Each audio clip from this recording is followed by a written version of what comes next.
Alright, creating variations, part 2. So we went over the 2 ways that we can create variations in our music, particularly creating variations with our theme. Remember the 2? Structural and automations. And if you haven't seen this video yet, make sure you check that out.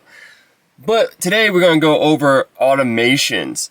For automation, think of mutating the sound. For automations, these are different examples that we can try out. Think of adding distortion, adding redux, which is kind of like distortion, opening the filter cutoff, closing the filter cutoff, adding reverb or delay, or both, changing the decay or sustain of a sound. As usual, we start off with the core drums, the kick, the clap, and the hi-hat. This is the theme that we're going to be mutating, the bass line. Let's check it out. The first automation that we're going to try out is the cutoff filter, making the sound go from dark to bright. So for this sound, I'm using Serum. And what we're going to do is automate the cutoff knob so it can go from dark to bright. So let's hear how it sounds. So let's hear this in comparison to how it sounded dark.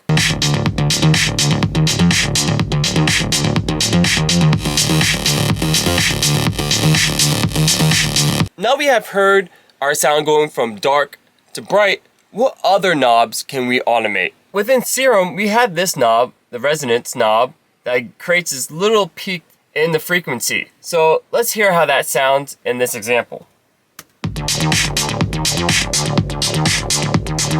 Next, we're going to automate an audio effect, the redux.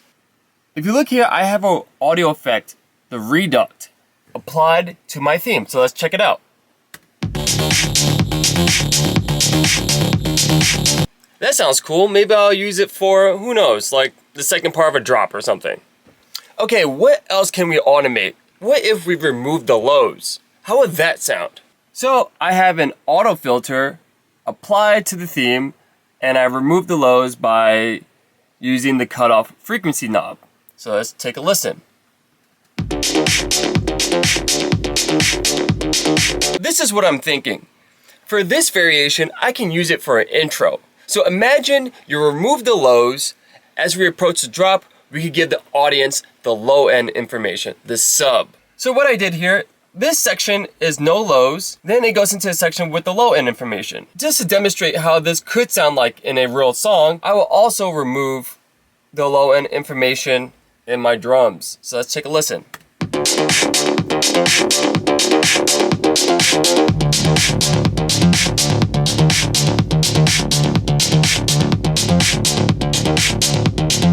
So if you remember from my first video about variations, the reason that we do this is so that we can experiment the different possibilities that our theme can go through. By creating these variations, transposing these notes up, transposing these notes down, removing some notes, maybe throwing distortion on it, maybe totally washing it out with some effect. So while you have these puzzle pieces, then you can start to put them in a particular order. That's how you can keep things interesting in your song.